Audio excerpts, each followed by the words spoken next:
La sociedad está experimentando un cambio de paradigma desde una economía basada en productos con rendimiento decreciente a una basada en conocimientos cuyos rendimientos parecen no tener límite.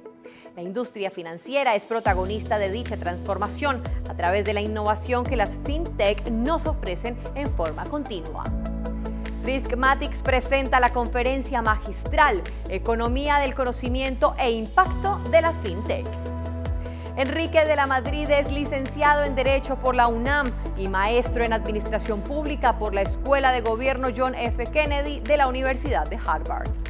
De 2015 a 2018 ocupó el cargo de secretario de Turismo y previamente, de 2012 a 2015, fue director general del Banco Nacional de Comercio Exterior. Asimismo, fue diputado federal de 2000 a 2003 y coordinador general técnico de la presidencia de la Comisión Nacional Bancaria y de Valores de 1994 a 1998. Fue presidente ejecutivo del Consejo Mexicano de la Industria de Productos de Consumo con México y director de Relaciones Institucionales y Comunicación Corporativa de HSBC para México y América Latina. Es articulista en el periódico El Universal y conduce y dirige el programa Ahora Futuro, México y el Mundo por ADN 40. Actualmente es director del Centro para el Futuro de las Ciudades del Tecnológico de Monterrey. Demos la bienvenida a Enrique de la Madrid al Digital Banking and Financial Technologies Forum 2021. Gracias por la invitación, le agradezco mucho a Riskmatics esta oportunidad de platicar con ustedes, con el público. Y para hablar obviamente del mundo, de esta nueva época, de este mundo digital, de esta economía del conocimiento y del rol de las fintechs. Pero antes me gustaría también hacer alguna referencia a dónde está México, dónde nos encontramos hoy en día, en qué consiste desde mi punto de vista este cambio de época, cuáles son algunas de las oportunidades que tenemos en el país, pero probablemente también en otros países latinoamericanos en esta coyuntura, y específicamente pues el rol del sistema financiero y particularmente de las fintechs, pues en esta nueva circunstancia. Entonces, muchas gracias por la oportunidad, pues comenzamos la presentación. Entonces, si me ayudan, siguiente. Hasta el 2018, México había venido consolidándose sobre todo como un país de clases medias. De hecho, en el 2008 teníamos cerca del 44% de la población en niveles de pobreza, como se miden en México. El Coneval lo que hace es que determina un ingreso mínimo básico, que sea suficiente para poder tener alimentación y para cubrir una serie de servicios. Y también toma en cuenta una serie de carencias, esto es falta de acceso a ciertos temas, como particularmente sería la educación, los servicios de salud, la seguridad pública. Y es así que quienes están debajo de un cierto nivel de ingreso y tienen cuando menos una carencia, entonces se interpreta y se mide que están en niveles de pobreza. Y decía yo que en México se había venido con mucho sacrificio, con mucho trabajo, pero disminuyendo paulatinamente los niveles de pobreza hasta que en el año 2018 alcanzamos cerca del 42% de la población. Entonces, por un lado, desde el punto de vista, digamos, estadístico, pues México es mayoritariamente un país, o era hasta el 2018, de clases medias. Sigue siendo, y ahorita hago mi argumentación. Pero lo segundo es que cuando tú le preguntas a los mexicanos cómo se miden, cómo se clasifican, y esto tiene que ver con un estudio reciente que se hiciera a la salida de las elecciones que tuvimos apenas en el mes de junio, el 35% de los mexicanos se definían como clase media-baja, cerca de un 30% como clase media-media y un 5% adicional como clase media-alta, lo cual te da que los mexicanos nos autodefinimos como una sociedad de clases medias. Y ese es un tema importante, porque quiere decir al final del día que es una sociedad que aspira a mejorar, que lo que realmente está buscando constantemente es mejorar los niveles de vida de las familias, de los ciudadanos, y que al final del día también interpretan que es su esfuerzo lo que va a permitir que puedan prosperar. Y por eso México es y debe ser y debe de aspirar a consolidarse como un país de clases medias. Siguiente. Estas ideas vienen también desde hace 10 años, influenciadas por un libro de Luis de la Calle y Luis Rubio que se llamaba Clase Medieros. Y el argumento era el mismo. No solamente que las estadísticas te daban esos datos, sino que además cuando los mexicanos se autodefinían, se definían como clases medias. Y el otro tema aquí importante es que pues, hay que dar algunos datos, ¿no? Para poder precisamente significar por qué es así. Apenas en el año 80, el promedio de grados o de números de años de escolaridad era 4.6, ahora andamos alrededor de 9.7, casi 10 años de escolaridad, y lo notas cuando platicas con la gente, cuando ves el nivel de conocimiento, tanto de los temas nacionales como internacionales, los niveles de educación de los mexicanos han ido al alza. Siguiente. También puede uno ver, por ejemplo, siguiente, por ejemplo, también podemos ver lo mismo con los temas de salud. Y una manera, un indicador indirecto, pero pues yo creo que muy claro de si han mejorado o no los niveles de salud de los mexicanos, pues es la esperanza de vida. Y esta también pasó, por ejemplo, de 61 años de edad en el año de 1970 a 75 años en el año 2020. Y también es importante decir que esto ha ocurrido con una población que ha crecido, porque no es lo mismo pensar en que aumente la expectativa de vida en una población como la japonesa, que más bien ya no tiende a crecer, sino ocurrirá lo contrario, tenderá a disminuir, sino en México, por ejemplo, en 1980 éramos 80 millones de habitantes y hoy somos 126. O sea, hemos crecido en los últimos 4 años a una tasa de más o menos 1 millón de mexicanos adicionales cada año, o para ponerlo en otros términos, hemos crecido el equivalente a un país como España. Entonces, pues no es lo mismo mejorar el nivel de vida de la gente con una población estática que con una población en constante crecimiento. Siguiente. Otros indicadores también, por ejemplo, importantes es que el acceso a los servicios de salud en México, pues todavía en el año 2008 dejaban mucho que desear. El 38% de la población no tenía acceso a los servicios de salud. Y esto es porque en México, todavía hasta la fecha, tenemos un sistema de salud pues segmentado, que está más enfocado a qué sector de la economía trabajas, a que esté en función de simplemente el hecho de ser o no mexicano. Aquí me explico. Así como, por ejemplo, en el sistema educativo, pues no importa que estés participando en la economía formal o informal, tienes acceso a la educación pública. En el sistema de salud, más bien tiene que ver si tienes acceso o no estás en la economía formal, en la economía que tiene derecho a prestaciones.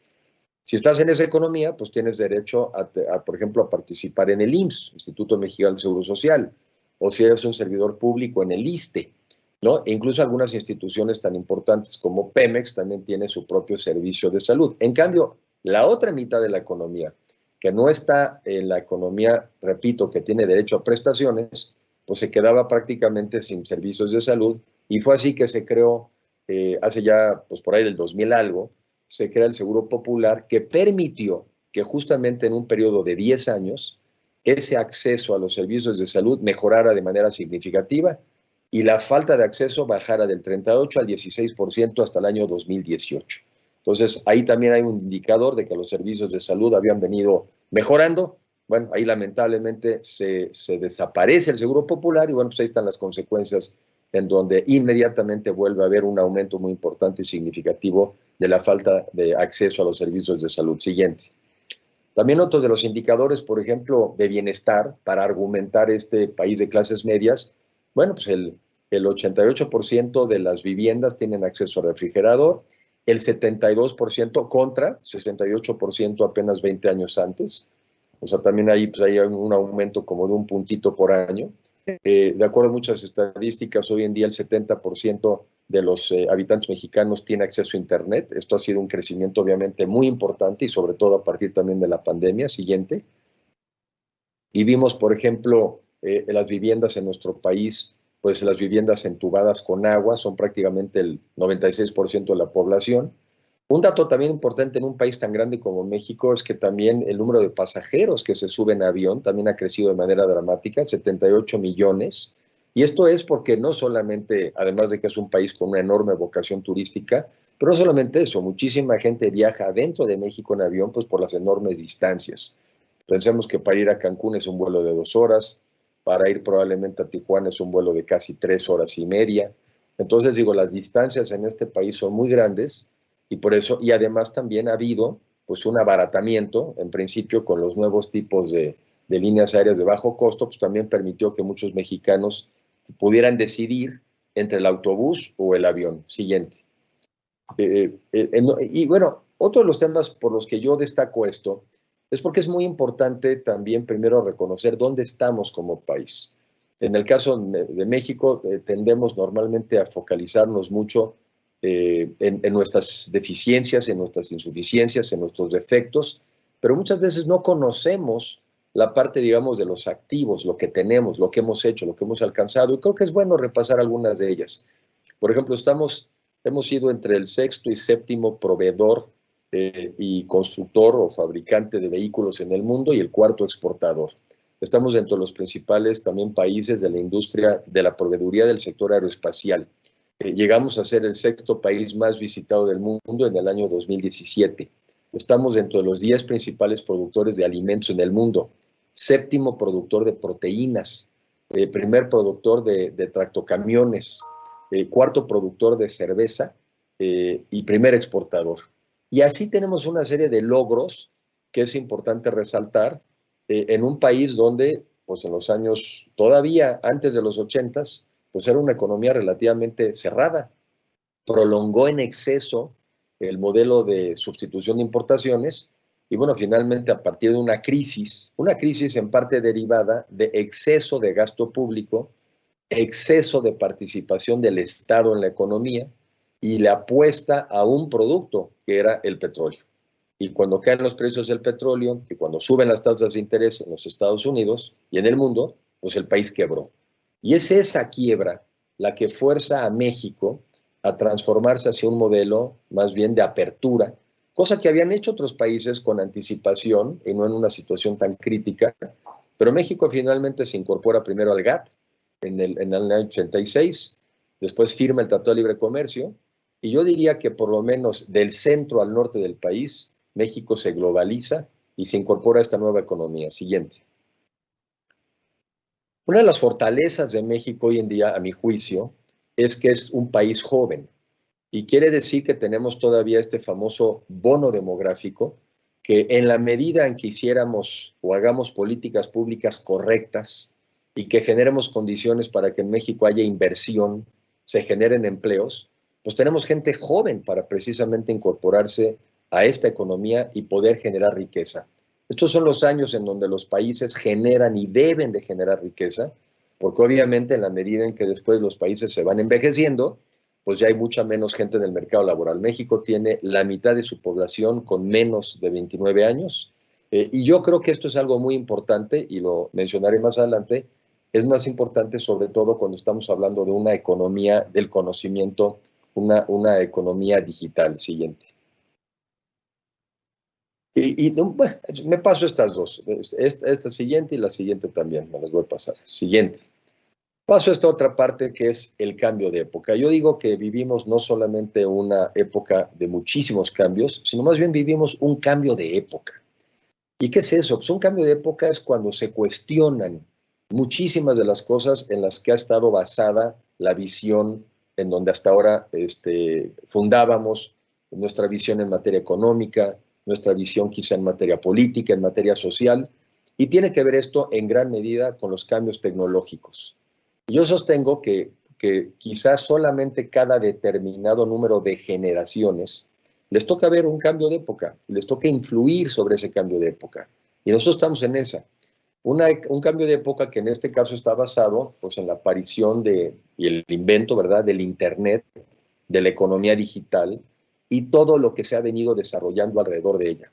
Y por eso creo que en este caso, ser joven o tener una población joven es un activo, porque es mucho más fácil para la gente joven poderse incorporar a este nuevo mundo, a esta nueva economía, pues que a gente de mayor edad. Siguiente.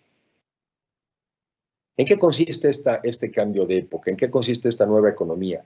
Pues es una economía en donde por un lado compites, pero por otro lado tienes a colaborar, ¿verdad? Y a mí me parece que un caso quizá obvio, evidente, bueno, pero quizá hay que hacerlo evidente, es el caso de la aparición de las vacunas. Hoy en día tienes esta forma de sistemas abiertos o de códigos abiertos para hacer investigaciones, en donde al final del día, en el mundo entero, vas compartiendo plataformas y la gente puede ir construyendo, puede ir sumando sus conocimientos a la investigación. Y es eso lo que nos ha permitido como sociedad avanzar a una manera mucho más acelerada. Y digo, por ejemplo, en el caso de las vacunas, porque pues eso no fue el resultado de una sola investigación o de un solo científico, sino de manera simultánea en diferentes partes del mundo. Fueron apareciendo diferentes opciones precisamente a partir de compartir esa información. Me regreso ahora a estos ejemplos que son los que conocemos muchos. El tema, por ejemplo, un Facebook, ¿no? El Facebook no es dueño del contenido, no produce el contenido, pero sí es dueño de la plataforma que nos permite a muchísimos de nosotros subir lo que nosotros queremos comunicar y también estar al tanto de lo que otros están haciendo. En el caso, por ejemplo, de plataformas como Airbnb, no son dueños de los cuartos que rentan o de las casas. Y sin embargo, ¿de qué sí son dueños? De la plataforma que nos permite a algunas personas buscar esas oportunidades cuando quizá estás queriendo no ir a un hotel, estás queriendo probar una nueva experiencia o no hay hoteles de la categoría que tú estás buscando en la zona, pero también le permite a las familias que hoy en día tienen quizá ya cuartos desocupados, pues porque se han ido vaciando las viviendas, les permite monetizar esos activos. Y otra vez, Airbnb no es dueño del cuarto de hotel, pero sí es dueño de la plataforma. Y plataformas como Uber, ¿no? Que también nos permiten a muchos transportarnos hoy de manera ágil, de manera oportuna, y que también nos permite a muchos probablemente ya no tener que hacer inversiones en vehículos, en coches. Muchas de la generación más joven ya no tiene muchos de ellos interés en hacerse un coche, y menos con un coche muchas veces está el 90% de su tiempo parado, ¿no? No lo estás utilizando, es un activo que no estás utilizando mucho.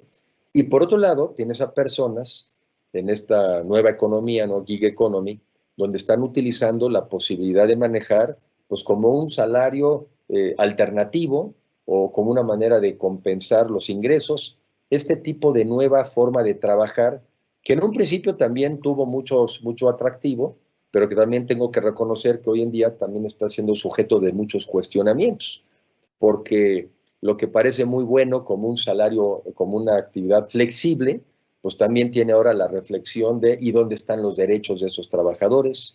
¿Y dónde están las prestaciones sociales? Y bueno, pues me tocó el otro día, ¿no? Estar con una persona, salgo yo 12 de la noche, 1 de la mañana de un lugar, le preguntas hasta qué hora se va a quedar usted hoy, pues hasta las 3 de la mañana, ¿a qué horas empezó? A las 4 de la tarde.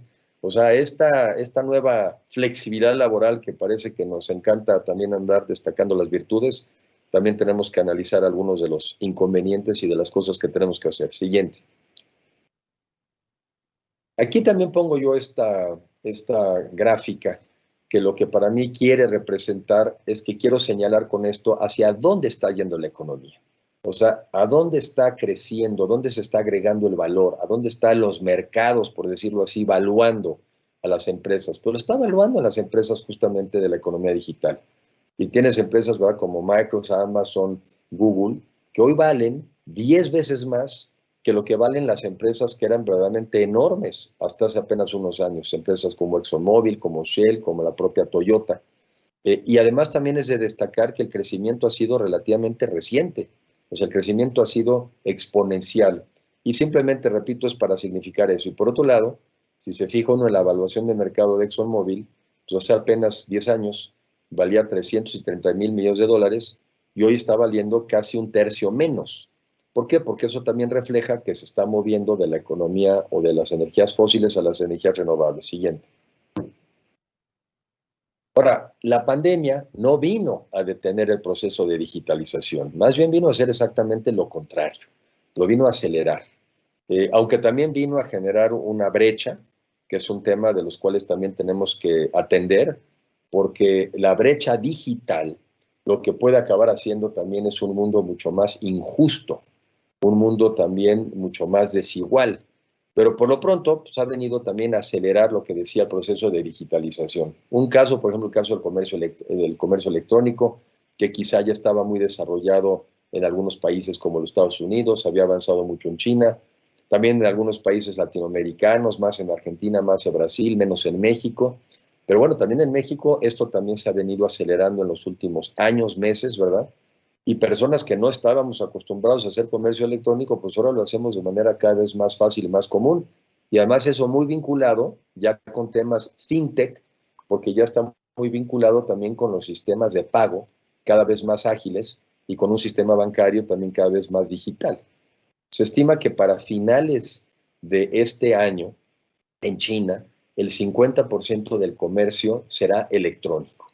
Y a mi juicio esta es una tendencia que también ya llegó para quedarse y bueno, pues ahora va a competir, pues porque va a competir, como está compitiendo, pues con el comercio en los establecimientos establecidos. Pero bueno, también ocurre, y también ya pasó ahora en la pandemia, en donde también, por ejemplo, pensemos en los restaurantes, como ante la dificultad de acudir a los restaurantes, pues más bien ahora empezaron a generar todos estos sistemas también de entrega en domicilio, en donde la solicitud pues también se hace a través de las vías digitales. El teletrabajo, esto que estamos haciendo ahora, y que afortunadamente estamos empezando también a reactivar el contacto físico entre nosotros, pero también hemos aprendido a hacer esto, lo cual, por un lado, es verdaderamente, por un lado, muy productivo, ¿verdad? Muy productivo, porque ahora podemos tener una serie de reuniones a lo largo del día, con diferentes estados, con diferentes audiencias, con diferentes partes del mundo y de una manera absolutamente mucho más productiva, porque no gastamos el tiempo, ¿no?, de desplazarnos de un lugar a otro. Entonces, caben más reuniones, lo cual también se vuelve muy estresante, ¿verdad? Hay que verle el otro lado, ¿verdad? También se vuelve, yo nomás estoy viendo mi horario del día de hoy, ¿verdad? Y gracias a esta nueva tecnología, bueno, pues puede estar quizá incorporado en unas 6 o 7 reuniones al día. Pero bueno, lo que es un hecho, eso ya depende de cada uno de cómo lo vayamos manejando, pero lo que es un hecho es la capacidad de tener reuniones como la de hoy, incluso a nivel internacional, desde nuestros domicilios. Y esto, a mi juicio, también es algo que llegó para quedarse, y yo creo que al final del día se van a ir logrando equilibrios. ¿Qué reuniones justifican presencia física? ¿Qué reuniones se pueden hacer de esta forma? Pero esto es algo que también llegó para quedarse. La telemedicina me parece que también va a tener un desarrollo espectacular, porque pues hoy en día hay países como México en donde no tenemos las instalaciones suficientes para atender todas las necesidades. Y sin embargo, muchas de las necesidades siguen siendo pues de medicina primaria, ¿verdad? Todavía vienen siendo a veces enfermedades respiratorias o vienen siendo también temas a veces gastrointestinales, u otras, más bien el otro extremo, las crónico-degenerativas, las que tienen que ver con el sedentarismo, con la obesidad y que luego derivan en temas como diabetes, ¿verdad? Alta tensión o presión arterial. Pero ¿a dónde voy con esto? Que hoy en día con muchos de los aparatitos, los relojitos, las bandas, vamos a poder monitorear en tiempo real los signos vitales de cada uno de nosotros, ¿no? El pulso, la oxigenación, la presión, y entonces con ello lo que vamos a poder es estar mandando información a la nube para que a través de inteligencia artificial se pueda determinar si estamos rebasando ciertos patrones que se consideran normales, de acuerdo a nuestra edad, de acuerdo a nuestros antecedentes familiares, de acuerdo al tipo de vida que llevemos, y de esa manera conectar eso con el médico que le da seguimiento a nuestra salud. Y muy probablemente también tener, como estamos haciendo ahora, entrevistas digitales que no necesitan que uno se desplace con el médico y tener este tipo de sesiones, lo cual para los médicos también representa una enorme oportunidad de atender a más gente y también de ser más eficaces. Y sobre todo estoy pensando en que esto debiera de poder ser una medida para atender a los grandes números de la población en nuestros países. Gente que tiene hoy todavía por costumbre tener que perder el día o la jornada para desplazarse a las clínicas públicas y esperar ser atendido. Y evidentemente pues, en un detrimento de la calidad de la salud. Y otra de las áreas que a mi juicio también está mucho más retada es el tema también de la educación. Decía yo que esta es una nueva época, es un cambio de época, y en un cambio de época donde cada vez será más valioso el conocimiento, ¿no? La mente. Incluso si ve uno estadísticas, la población que trabaja activamente, por ejemplo, el más evidente, en el sector agropecuario, va a la baja. En la medida en que tienes más tecnología, necesitas menos gente. La población que se dedica al sector de la manufactura va a la baja, en la medida en que también tienes más automatización de procesos, en la medida en que tienes más digitalización, pues necesitas menos gente. Y entonces en esta economía del conocimiento, si algo que es la fuerza, pues es el conocimiento. Pero ese conocimiento también envejece muy rápido. Y por eso, pues uno de los temas que también se cuestiona, pues es la manera como hoy nos educamos. Yo siempre me he planteado y preguntado, bueno, ¿y qué tanto sentido tiene el seguir dedicándonos 6 años a la primaria, 3 a la secundaria, 3 a la preparatoria, 4 a la carrera, 2 a la maestría? Bueno, pero y ese es el mejor método. Parece más bien que eso deriva de un sistema y un proceso todavía industrial, ¿no? Como de producción de coches. Y hoy lo que importa, sobre todo, no es el título que obtienes después de todo esto, sino realmente los conocimientos, las habilidades. Y habilidades que evidentemente están cambiando en el tiempo. Y están cambiando muy rápido. Y algunas ya no son solamente habilidades técnicas, son habilidades humanas, ¿no? La empatía, la capacidad de trabajar en equipo, el tener una actitud innovadora, una actitud creativa. Bueno, pues la educación seguramente es uno de los temas más retados, y ahí también la educación en línea es una gran oportunidad. Otra vez ahí, el reto, la brecha digital. Quienes tuvieron y tuvimos la oportunidad de seguir conectados por tener acceso a Internet, quienes tienen acceso y pudieron continuar sus estudios, bueno, se acoplaron, pero ¿y quienes no? ¿Y quienes no tienen acceso a Internet? ¿Y quienes no tuvieron computadoras? En el caso mexicano yo he visto varios estudios donde ya se interpreta que tan solo con el primer año de la pandemia equivale a haber perdido entre 2 y 3 grados de escolaridad. Entre 2 y 3 grados de escolaridad, porque la educación es además una educación en que se van construyendo y también, ¿por qué no decirlo? Aquí repasando lo que uno aprende y lo que uno sabe. Y en este año que se dejó de tener para muchas gentes que no tuvieron acceso a la computadora, pues se les olvidó lo que aprendieron y además pues ya no aprendieron cosas nuevas. Y según algunos estudios del Banco Mundial, solamente esta pérdida de este año o 2 años de escolaridad pudieran llegar a representar hasta un 8, y yo diría que en muchos casos más, 8% de pérdida de ingresos a lo largo de la vida. Entonces, yo quiero constantemente estar resaltando, sí, las áreas de oportunidad, pero también quiero resaltar los retos enormes que tenemos como sociedad para que no nos hagamos más desiguales. Siguiente.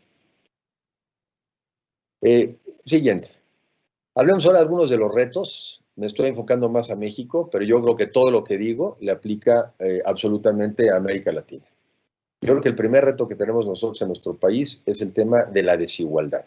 Y sé que ahí hay toda una discusión filosófica. Por cierto, tengo un librito que voy a leer y obviamente con la disposición siempre de aprender, pero hay quienes defienden que no, que la desigualdad no es problema, que la desigualdad es inherente a los seres humanos, a las sociedades. Una defensa, y repito, a ver si no me contradigo luego después, pero como muy liberal del tema, ¿no? O sea, no. Todo el mundo la desigualdad es parte del sistema, sí. Nada más que cuando la desigualdad es excesiva, lo que ocurre en el fondo es que se rompe el pacto social. Cuando una sociedad es demasiado desigual, entonces la gente en el fondo empieza a analizar que no forma parte de la misma sociedad, que no forma parte del mismo país, y por lo mismo no existe un compromiso de unos con otros. En pocas palabras, viene un poco un mundo de sálvese quien pueda. Y me parece que la razón de vivir en sociedad, entre otras cosas, es asumir, ¿verdad?, que nuestro bienestar también depende del bienestar de otros. Y a mi juicio, esta desigualdad excesiva rompe esa cohesión social, rompe la paz. Y por lo menos muchos de nuestros países, pues ya no están en paz, ¿no? ¿Qué son las guerrillas, sino al final del día también expresiones de tratar de enfrentar un tema de la desigualdad? A mi juicio, ¿qué es el crimen organizado cuando mucha gente lo ve como la única alternativa para tener algún tipo de movilidad social? Pero bueno, ahí para mi juicio entonces uno de los temas más graves, el tema de la desigualdad. Siguiente. En el caso mexicano, nosotros, y para precisamente abundar el tema, nosotros no es que hayamos tenido como país un crecimiento mediocre en los últimos 40 años. Lo que hemos tenido es un crecimiento tremendamente desigual. O sea, otra vez, muy desigual. Y lo que ha profundizado en nuestro país es la desigualdad, o sea, un crecimiento desigual, pues lo que acaba haciendo es una sociedad más desigual. Tienes estados como Aguascalientes y como Querétaro que en los últimos 40 años prácticamente cuadruplicaron el tamaño de su economía, ¿no? Cuadruplicaron su PIB. Y tienes el caso extremo de Campeche, donde hoy vale menos el tamaño de su economía que lo que valía hace 40 años. Claro, este es un caso extremo y un poco injusto, porque en realidad ahí están metidos pues, una de las zonas petroleras más importantes del país, y ahí estaba uno de los yacimientos petroleros más importantes del mundo, ¿no? Cantarell. Entonces, no es que Campeche, si vas y lo ves físicamente, esté peor que hace 40 años, pero sí vale menos que hace 40 años. Pero tienes estados como Tabasco, como Chiapas, como Oaxaca, que han crecido 5 veces menos que lo que crecieron los demás. Entonces, bueno, pues ahí tienes esa desigualdad. Siguiente. Y voy a empezar a correr un poquito más para poder justamente también hablar más de la parte del sistema financiero. Y bueno, lo que decía yo es que estas desigualdades, porque al final del día los resultados de crecimientos desiguales pues son estos. Los estados de la República que más han crecido, pues son los estados que se han venido consolidando como de clases medias. Los estados de la República que han crecido mucho menos, es aquellos lugares donde la pobreza está más concentrada. Y por eso, pues nosotros como países, como sociedades, tenemos que enfrentar este tema, porque al final del día nos afecta. Estaba yo el otro en Querétaro, uno de los estados, pues yo creo que mejor avanzado en el país, y lo notas, es una sociedad de clases medias, ¿no? Pero les digo, ustedes también tienen que preocuparse de lo que pasa en Oaxaca, porque si en Oaxaca o en Chiapas se van atrasando estos estados, pues también son estados mucho más vulnerables a las propuestas populistas, a las propuestas que al final del día atentan contra una economía de mercado. Entonces, ser de alguna manera omiso con respecto a lo que pasa en otras partes de tu país o del mundo, al final del día te llega. Ejemplo, ser omiso con respecto a lo que pasa en África, si eres europeo, pues al final del día te llegan como migrantes. Ser omiso como mexicano, como norteamericano, de lo que está pasando en Centroamérica, pues al final del día te llegan como migrantes. Entonces, es un mundo global donde no podemos ya simplemente tener una mirada, ¿verdad? Así como de avestruz, porque muchos de los problemas hoy en el día en el mundo son globales y nos llegan. Entonces tenemos que tener una actitud mucho más solidaria, mucho más activa, pues para también incidir en el resto de la humanidad. Siguiente. Uno de los retos más graves, más grandes, pues la generación de empleos decentes, dignos y bien pagados. Porque pues no se trata nada más de darle empleo a la gente, porque de lo que se trata al final del día es que mejore el nivel de vida de la gente. Y la manera más eficaz de que mejore el nivel de vida de la gente, pues es con empleos decentes, dignos y bien pagados. Y el empleo es muchas cosas, ¿eh? El empleo, pues, por un lado, digo, como lo quiero no ver, de entrada tiene que ser para generar ingresos suficientes, repito, para tener una vivienda propia o rentada, para tener alimentación sana y balanceada, para poderte vestir, para tener acceso a los servicios de educación y de salud, para vivir en una sociedad segura y también para tener opciones para el esparcimiento. Pero también el trabajo al final del día es una de las formas también de realización personal.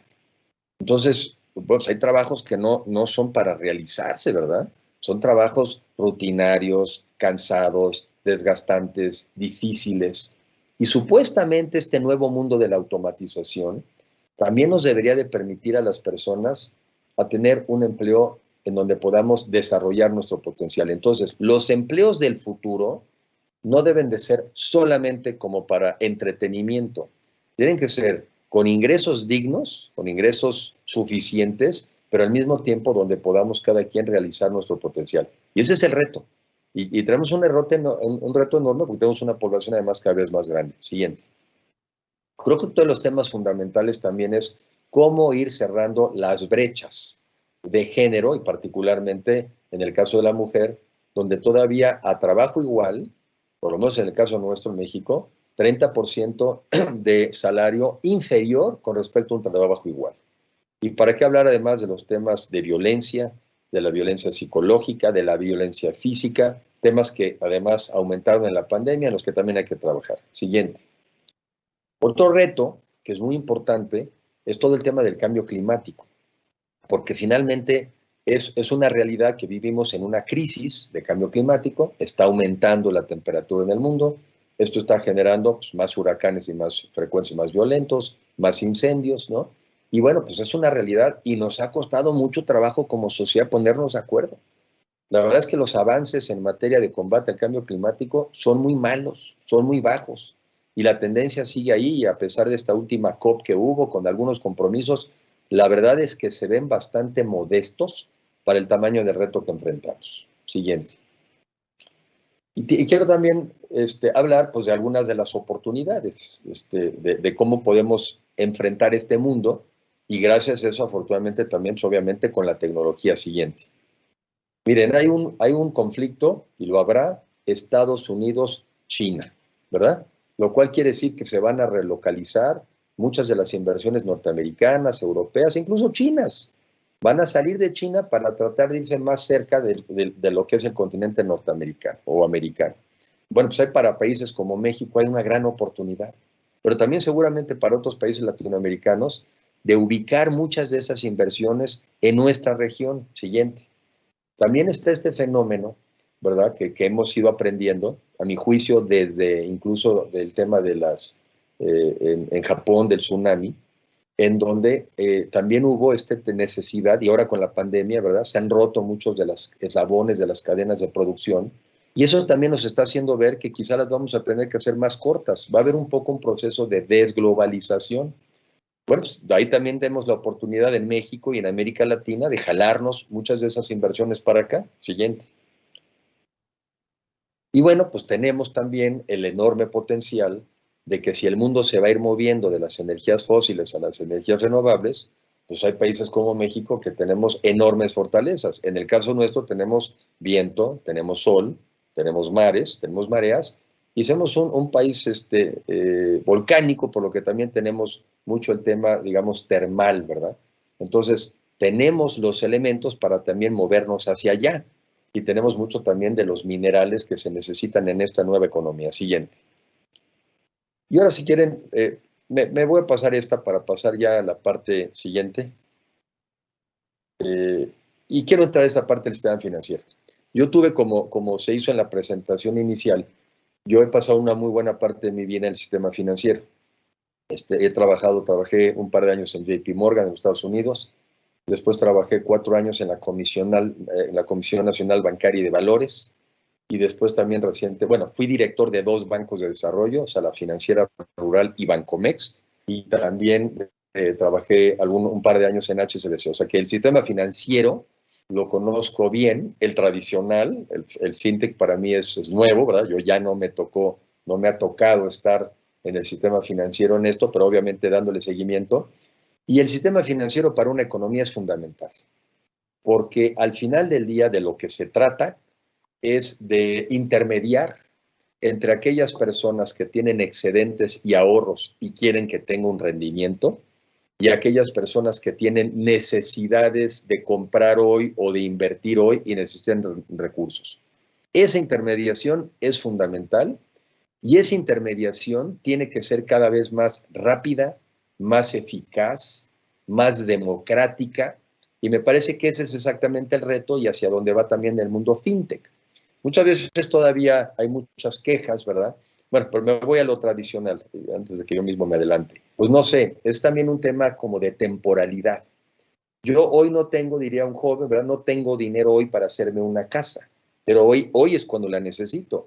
Y al final del día, el sistema financiero lo que me permite es hacerme de un crédito hipotecario e irlo pagando con los ingresos futuros. Es un tema de temporalidad. Pero qué bueno que se puede, porque si no, ese joven no estaría demandando una casa y por lo mismo no estaría generando demanda de vivienda, y por lo mismo la economía no prosperaría. Y lo mismo con los bienes de consumo, ¿no? Hoy quiero el coche, hoy quiero el refrigerador, hoy quiero la lavadora, pero hoy no tengo el dinero. Pero no importa. Hay gente que hoy tiene excedentes y te lo puede prestar. Esto es lo que es la maravilla de este sistema financiero. Y lo mismo con el tema de la creación de la economía.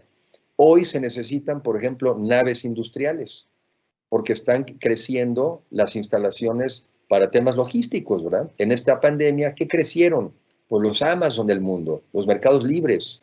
pero también crecieron todavía muchas de las empresas, ¿verdad?, que están ligadas a las cadenas de valor y están buscando, por ejemplo, naves industriales. Además de encontrar el lugar y encontrar la energía que necesitas, pues necesitas el dinero para la inversión. ¿Y de dónde sale eso? Del sistema financiero en el sentido amplio, ¿no? Siguiente. Entonces, este sistema financiero es muy importante porque es el que nos permite hacernos de capital, ¿verdad? Y también hacernos de deuda y tener una combinación adecuada de las dos. Un sistema que permita precisamente eso, tener acceso a los recursos para invertir y consumir hoy, contra pagar los ingresos que se tengan el día de mañana. Siguiente. En el caso nuestro, ya siguiente, en el caso nuestro, fíjense, esta es una de las cosas que yo voy a ver cómo trataré de explicar mejor. Esto es el nivel de penetración financiera, esto es el crédito que al sector privado mexicano como porcentaje del PIB. Y nomás para hacer un poco de memoria, me voy a mis lentes aquí, ahí, si llegan a ver al principio en los años 94, por ahí, llegó a superar el 35% del crédito dado al sector privado como porcentaje del PIB. En realidad, ya no veo yo los años anteriores, pero ese fue el resultado en parte de la privatización de la banca y del crecimiento y el otorgamiento del crédito. Pero vean la dramática caída a partir de la crisis bancaria y vean los años que nos ha llevado volver a alcanzar siquiera el mismo nivel del año 94. Uno de mis argumentos que yo tengo en general como país y quizá aplica a otros, es que en México lo que nos ha hecho daño son las crisis. No es tanto que si tienes un crecimiento económico modesto, podríamos tener uno mucho más alto. Vean lo que implicó entrar en crisis. Y lo digo un poco pensando en futuro, porque si nosotros como países o como economías volvemos a entrar en crisis que muchas de ellas son hechas por nosotros, esta fue una crisis en gran medida hecha por nosotros, ¿no? Vean el enorme costo que lleva. Al otro dato al que quiero llevar es que ha venido aumentando, desde que tuvo el piso, ha venido aumentando sin duda el nivel de penetración financiera, ha venido creciendo, pero es muy bajo con respecto a comparado con el mundo. Siguiente. Vean el nivel, y me pongo los lentes porque aquí ya no veo, lo que es la de la derecha, el crédito interno al sector privado como porcentaje del PIB. En México andamos por ahí del 40%. O sea, cuando tienes países como Brasil, que es del 70%, Alemania el 86%, Canadá el 120 y tantos, ese es parte de nuestro problema. Y por eso cuando hablan de las tasas de interés tan altas, pues también es parte del problema. Pues hay muy poca oferta. Hay muy poca oferta de dinero. Claro, los banqueros dirían, y yo también que lo he sido, a veces te dirían, es que no siempre el problema es que no haya dinero. Lo que a veces es que no tenemos los proyectos suficientes para prestar ese dinero. Ahí también otro problema. No se trata solamente de que tengamos recursos para prestar, que quizá muchas veces se tienen. Lo que a veces no tenemos son los proyectos viables para prestar, y ese es un problema. El hecho aquí es que el nivel de penetración financiera en México con respecto a otras partes del mundo es bajísimo. Y eso en parte se ve pues, en una economía que no crece más. Siguiente. Al final del día, por ejemplo, veamos, ¿no? Si lo vemos desde el punto de vista de pues estos todos índices de competitividad y de penetración financiera, pues digo, estoy haciendo el mismo punto. O sea, tenemos una economía o un país, ¿verdad?, en donde la participación del crédito en la economía pues, todavía es muy baja, todavía es muy baja. Y bueno, pues es un tema en el que tenemos que trabajar. Siguiente. Aquí, por ejemplo, también, pues nuestro mercado de valores también es muy chiquito, francamente, muy chiquito. Y también, claro, lo comparamos en nuestro caso, pues siempre tenemos la referencia, ¿verdad?, de los Estados Unidos, pues que es un mercado, es un mercado enorme. Pero pues esto es importante, porque al final del día en el mundo, lo que importa es que aquellas personas que tengan buenas ideas, pues tengan acceso al financiamiento, a la deuda y al capital. Y esa es parte de las cosas que nos pasa en México, que puede haber gente con buena idea, pues no tiene acceso ni a los capitales ni a la deuda. Y bueno, es precisamente por eso, creo yo, que es tan importante la aparición también de estas nuevas figuras de las fintech, Y pasemos a ello porque ya no me quiero atrasar mucho más. Siguiente, por favor. Y siguiente, para poner algunos ejemplos. Yo creo que aquí lo relevante es que se necesita complementariedad, pero ¿por qué no decirlo? También competencia dentro del sistema financiero. Se necesita. La competencia es importante para forzar a la gente a ser más innovadora. Hoy vemos en los bancos, y qué bueno, ya vemos un proceso de digitalización, ¿verdad? En donde precisamente podemos evitar ya el tener que ir a las sucursales de manera tradicional, como se hacía, ¿verdad? Para hacer un trámite, para pedir una tarjeta, para pagar un cheque, para depositar, para pagar un servicio, para retirar recursos.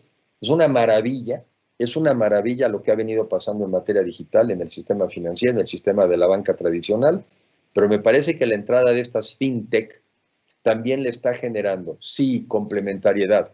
Yo sé que algunos dicen, sí, usa la palabra complementariedad, sí, pero qué bueno que también está poniendo presión a través de la competencia, porque es necesaria la competencia para que cada uno de nosotros haga nuestro mejor esfuerzo. Siguiente.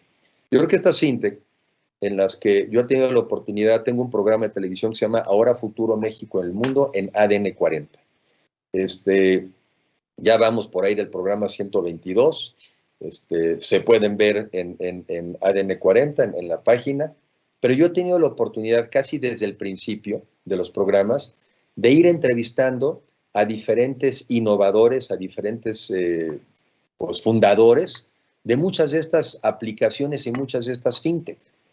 ¿Y qué son para mí? Pues las fintech son empresas, ¿verdad?, que dentro del sistema financiero están sobre todo basadas en la tecnología y en el mundo digital. Siguiente. Y así es que me he encontrado ejemplos verdaderamente valiosos. Por ejemplo, esta empresa que es Ethic Hub, ¿no? Que lo que hace es que obtiene recursos europeos, porque hoy probablemente, obviamente, la tasa de interés en euros pues, ha de ser verdaderamente ridícula, si no es que sigue en cero o cerca de cero. Entonces, un ahorrador en España pues recibe unos ahorros ridículos, pero entonces puede, a través de esta empresa, puede darle financiamiento a productores cafetaleros en México a una tasa mucho más competitiva que la que obtendría si el fondeo fuera mexicano, y además con el adicional de que les van a ayudar para la comercialización del café orgánico en los mercados europeos que te lo pagan mejor. Siguiente. Tienes, por ejemplo, una empresa como Disi, ¿no?, que financia a las pymes para ayudarles precisamente pues, al muy conocido problema del atraso en el pago de las facturas, porque pues, siempre luego decimos unas maravillas, pero el trato que le dan muchas empresas a sus proveedores pues es terrible, ¿verdad? Ahí te pago, ahí a ver, mándame mándame, no el de este mes, mándame el del mes pasado que te debo, 180 días, muy bien, prácticas que tenemos que cambiar. Pero por lo menos, mientras tanto, pues existe este tema propiamente de factoraje que lo tiene la banca tradicional, pero que aquí también han venido entrando empresas en las que ya utilizan inteligencia artificial, investigación de mercado para tratarte de ofrecer mucha mayor agilidad y también tasas mucho más competitivas del descuento de tu factura. Siguiente. Tienes, bueno, pues este tema que para mí también tengo que reconocer, pues que para mí es nuevo, porque yo trabajé en el Banco Central, ¿no? En el Banco de México un par de años. Y pues yo nací con esta concepción, ¿verdad? Pues de que las monedas tienen que tener detrás un banco central y las tienen que regular. Bueno, pues están estas nuevas monedas, estas criptomonedas, importantísimas, que están sirviendo para documentar contratos, están sirviendo como un activo para especular y para invertir, están sirviendo para realizar transacciones. Y además con este tema, ¿verdad?, también del blockchain, también propio de este nuevo mundo digital, pues para dar certeza y para dar seguridad. Y de eso hablaremos ya más hoy en la noche, que tendremos la oportunidad de platicar justamente con uno de los fundadores, como parte también del programa que ha organizado Rismatics. Siguiente. Y tenemos, bueno, pues entonces, a mi juicio, esta serie de nuevas aplicaciones que han venido creciendo a tasas altísimas. Aquí tengo algunos datos de, por ejemplo, tan solo en el periodo 2019-2020, México ha sido el país donde más han crecido estas fintech. México anda por ahí del 7º lugar y constantemente estamos viendo estas nuevas aplicaciones que están surgiendo en el mercado para satisfacer estas necesidades y sobre todo, para repetir el tema, para tener un sistema financiero de mucho mayor penetración. Un sistema financiero que nos permita a los mexicanos y a los latinoamericanos quizá aquí presentes, que nos permita tener muchas mejores opciones de ahorro y de inversión, ¿verdad? Que no necesites tener las grandes cantidades de dinero para que te abran una cuenta, ¿no? Que no necesites tener mucho dinero para que te presten un crédito, sino de lo que se trata al final del día es que sean instrumentos que nos permitan que aumente la penetración financiera en nuestras economías.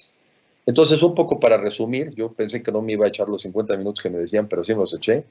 Lo que quiero en el caso mexicano decir es que tenemos condiciones para aspirar a un país mejor. Tenemos condiciones para aspirar a consolidarnos como un país de clases medias. Tenemos hoy en día también un cambio de época al cual nos tenemos que adaptar, ¿verdad? Porque para resolver los problemas y los rezagos acumulados, más poder obtener empleos decentes, dignos y bien pagados, necesitamos irnos yendo a una economía más sofisticada y de mayor valor agregado. Somos un país esencialmente joven, la mitad de la población tiene menos de 29 años de edad. Hay un entorno internacional favorable, el conflicto China, Estados Unidos, la necesidad de relocalización, y vivimos en un mundo digital, y para eso necesitamos un sistema financiero en que aumente las oportunidades de ahorro y de inversión para las personas y también de acceso a capital y financiamiento. Me parece que en ese contexto es donde las fintech juegan un papel fundamental y también toda esta nueva generación de jóvenes mexicanos, latinoamericanos, que están trabajando para darnos más acceso a esto que se necesita, que es más financiamiento, para que crezca nuestra economía, para que haya más inversión, más empleos decentes y bien pagados. Pues yo creo que ahí está mi presentación y con mucho gusto, si todavía hay tiempo, con mucho interés de comentar o de responder algunas preguntas, y agradezco otra vez la invitación y la oportunidad de haber compartido estas ideas con ustedes. Extraordinaria la descripción de la anatomía del México actual, sin duda alguna. Muchas gracias, Enrique. Y sí, efectivamente nos queda poco tiempo. Resumiré a una o dos preguntas. La primera de ellas, ¿cuál es hoy por hoy tu propuesta para reducir esa desigualdad? La describiste de diferentes maneras y en diferentes aspectos, incluyendo también los aspectos de inclusión. No hemos sabido ser una sociedad inclusiva, y no solamente con las mujeres. Hay muchos mexicanos de grupos vulnerables que están todavía, ya no hablemos lejanos, ni siquiera existen en el mapa. ¿Cuál es tu propuesta para reducir esa desigualdad y cómo lograr un nuevo tejido, un nuevo pacto social del que tú estás describiendo? ¿Cómo no? A ver, yo creo que lo que necesita uno es crecimiento económico para que se generen empleos dignos y bien remunerados. Ahora, tienes que también, de alguna manera, ¿y eso en qué contexto? En el que el mundo y de las oportunidades que te da. Entonces, el mundo hoy se está moviendo esta economía digital, el mundo es una economía del conocimiento, el crecimiento económico en México se tiene que dar hacia allá. Ahora, para que sea incluyente, ¿verdad? Para que sea inclusivo, lo que tiene que haber es una mejor distribución de las habilidades para subirte a ese mundo. Porque si no, lo que ocurre es que solamente se subirán aquellos que las tienen. Entonces, de lo que se trata es generar crecimiento económico, generarlo a partir de las oportunidades que nos está dando el mundo. Ese crecimiento tiene que ser incluyente, y para que sea incluyente tenemos que dotarnos a los mexicanos de las habilidades para podernos subir. Me parece que de esa manera, o sea, con un crecimiento económico acelerado pero inclusivo, es como podemos, una, ir atendiendo el rezago acumulado, y otra, pues evitar que se nos acumule el rezago. Y obviamente enfocándonos mucho más en las áreas que se nos han ido quedando atrás, pero que este mundo digital nos da oportunidades que antes no había. Y pongo un ejemplo. A Oaxaca no iba a llegar la Toyota, no iba a llegar la Ford, no iba a llegar, porque es muy caro llevarte los insumos, armar allá el coche, regresarlo al mercado, te matan los costos. Pero sí puede llegar al Internet. Y sí puedes, con las habilidades de programación necesarias, permitir que oaxaqueños, chiapanecos, gente de Michoacán o de otros estados de la República se conecten con lo más moderno del mundo y de México. Por eso digo, este mundo digital nos abre opciones que no teníamos en la economía hasta ahora tradicional. Al igual de que ya hablaste en estos momentos de las personas, Describiste magistralmente en muchos de las ventanas que tiene la complejidad de nuestra economía mexicana. Es una economía compleja, robusta, pero ¿qué tan listos estamos para transitar hacia la economía digital? En esta situación que estamos actualmente, México, por ejemplo, en la transición de nuestra industria metalmecánica hacia los vehículos eléctricos. Sabemos que se está creando una brecha tremenda de México con el resto del mundo. Esto se refleja en prácticamente todas las industrias. ¿Tú cómo visualizas la complejidad, lo que estamos enfrentando y en el momento no solamente tecnológico, sino social y político? ¿Estamos listos para esa transición o qué tenemos que hacer para poder estarlo? Digamos, yo un poco la respuesta que te diría es que no tenemos de otra más que ponernos listos. Porque si nosotros no nos subimos a este mundo, el mundo no nos espera y nos quedaremos atrás. El ejemplo que acabas de poner es muy valioso, que es el de los coches eléctricos. Hay prácticamente todas las compañías en el mundo que han dicho que para el 25, que para el 30, que para el 35, dejarán de construir coches que no sean eléctricos. Y esos coches eléctricos, según mi entendimiento, utilizan mucho menos piezas que un vehículo de combustión interna. Y Entonces, muy diferentes. Muy diferentes. Entonces, a mí sí me preocupa que nos tendríamos que estar ocupando como sociedad, como gobierno y como industria de estar seguros de que estamos entendiendo el cambio y de que nos podemos subir a ese mundo. Y utilizar las diferentes herramientas de política pública, llámese el financiamiento, la banca de desarrollo, recrear organismos también de capacitación al sector productivo, pymes, en fin, pues para que nos podamos subir. ¿Estamos listos? Quizá no. Nos tenemos que poner listos porque no es opción no estar listo. Se nos van. Y se nos van entonces las oportunidades y la consecuencia entonces sería un país mucho más desigual y con muchos más problemas. O sea que si no estamos listos, es hora de ponerse listos. O sea, el no ponernos las pilas va a provocar un rezago mucho mayor y que tardaremos muchos más años en volver a ponernos a punto para poder competir en las posiciones que estábamos compitiendo en la producción, no solamente de autos, hablo también de pantallas, hablo de infinidad de productos o materias intermedias o incluso materias primas en las que hoy México está siendo altamente competitivo. Gracias, Enrique. Qué gusto, qué honor, un verdadero privilegio el haber abierto esta mañana el Digital Banking and Financial Technologies Forum 2021 con tu presencia, con esta extraordinaria exposición. Muchas gracias y más tarde nos veremos en otra mesa panel. Muchas gracias a ustedes por la invitación y nos vemos más tarde.